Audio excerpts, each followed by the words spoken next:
देखिए हर खबर यहीं पर, सब्सक्राइब कीजिए TV9 भारतवर्ष। हांगकांग तिब्बत विवाद क्या है? 1997 से हांगकांग पर चीन का शासन है पूरी तरह से। ब्रिटेन ने 1997 में हांगकांग की संप्रभुता चीन को सौंपी। नागरिक, कानूनी और आर्थिक आजादी जारी रखने की शर्त रखी गई। तो ये हांगकांग और तिब्बत को लेकर जो बिल पेश किया गया है, इसके पीछे का इतिहास जानना बहुत जरूरी।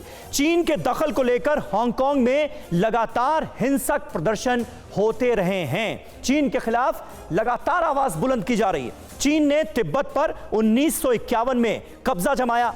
तो कुल मिलाकर कहा जाए तो चीन की यह पुरानी फितरत रही। 1951 में तिब्बत पर जबरदस्ती 17 सूत्री एजेंडा थोपा गया।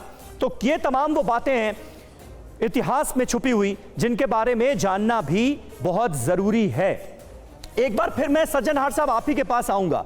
ये जो अमेरिका की तरफ से बिल पेश किया गया है, और जाहिर सी बात है अमेरिकी राष्ट्रपति डोनाल्ड ट्रंप की भी पूरी मंजूरी होगी, इसका क्या मतलब है और इससे हासिल वसूल क्या होगा, निकलेगा क्या इससे?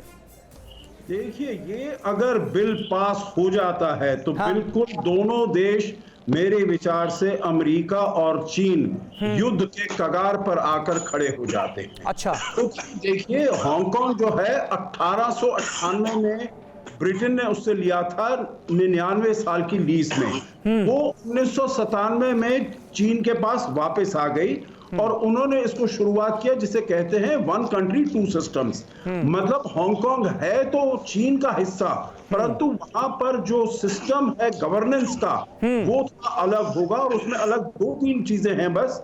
एक है वहां पर फ्रीडम ऑफ स्पीच होगी, जो कि चीन मेनलैंड में नहीं है। दूसरा है वहां पर फ्रीडम ऑफ एक्सप्रेशन होगा, फ्रीडम ऑफ असेंबली होगा, और वहां पर इंडिपेंडेंट जुडिशरी होगी। ये 4 चीजें हैं जो कि अलग होंगी हांगकांग में, जो चीन में नहीं है। पिछले साल आपने देखा होगा, जो फरवरी में वहां की जो चीफ एग्जीक्यूटिव है कैरी लैम, इसमें हांगकांग में उन्होंने एक्स्ट्राडिशन लॉ लगाया वहां पर। एक्स्ट्राडिशन लॉ मतलब यहां पर कोई भी ऐसे अगर कारनामे हांगकांग के लोग करते हैं तो उनको मेनलैंड में ले जाकर ट्राई किया जा सकता है। उसके विरुद्ध बहुत प्रदर्शन हुए, यहां तक जून में कैरी लैम को उसको विड्रॉ करना पड़ा, परंतु फिर भी प्रदर्शन खत्म नहीं हुए। सितंबर में उसने उसको एकदम बर्खास्त कर दिया। ठीक है, इसी बात को आगे बढ़ाते हुए सर जीडी बख्शी साहब कुछ ऐड करना चाह रहे हैं बहुत देर से। बख्शी साहब, क्या सीधा सीधा ये माना जाए कि भाई हांगकांग और तिब्बत के मुद्दे पर छेड़ने का मतलब सीधे सीधे अमेरिका और चीन की जंग है क्या, या ये कहना जल्दबाजी होगी? बहुत सारी चीजें क्योंकि पोस्टरिंग भी की जाती है। देखिए, दोनों लीडर खुद कह रहे हैं कि एक कोल्ड वॉर की संभावना है। शी जिनपिंग साहब ने भी कहा है और डोनाल्ड ट्रंप साहब ने भी कह दिया है। अब जो ये पुश एंड शव चल रहा है, अमेरिका में भी प्रेसिडेंशियल इलेक्शन चल रही है। डोनाल्ड ट्रंप की एकमात्र जो उनका कार्ड था वो इकोनॉमी था। कोरिस ये कोरोना वायरस की वजह से तबाह हो गया है। वो बहुत नाराज हैं और ये नाराजगी का कुछ ना कुछ असर तो दिखेगा दोनों के रिश्तों पे। देखिए, चीन अपने आप को घेरे में जो महसूस कर रहा है, it is got a siege mentality. Hong Kong को लेके, शिनजियांग को लेके, तिब्बत को लेके, ताइवान को लेके और साउथ चाइना सी को लेके उस पर दबाव पड़ रहा है चारों ओर से, और वो बड़ा आक्रामक तेवर दिखा रहा है। वो ये जतलाने की कोशिश कर रहा है कि मैं इनसे विचलित नहीं, मैं पलटवार करूंगा, आई विल स्ट्राइक। वो ताइवान को तो ओपन थ्रेट दे रहा है कि इस साल या अगले साल हम ताइवान को लिबरेट कर देंगे। ठीक है साहब, और उसके चलते युद्ध की संभावना हो सकती है। लेकिन चीन की एक स्ट्रेटेजी है जिसको बोलते हैं वन सिंगल स्ट्रेटेजिक डायरेक्शन।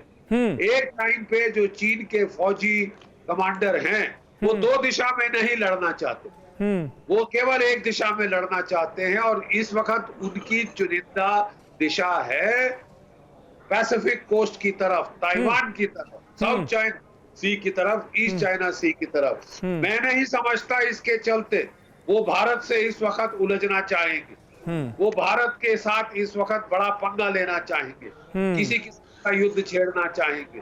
मैं बिल्कुल नहीं समझता, क्योंकि उनमें अकलमंदी है। वो एक स्ट्रेटेजिक डायरेक्शन पे जाते हैं। कभी पाकिस्तान ज्यादा हाय दुहाई करता है तो उसको सत्तावन करने के लिए थोड़े बहुत धमकी घुड़कियां दे देते हैं, इससे ज्यादा कुछ नहीं होगा और बातचीत की शुरुआत लग रही है। ठीक है। फिक्र आपकी, सोमवार से शुक्रवार रात 9 बजे सिर्फ TV9 भारतवर्ष पर।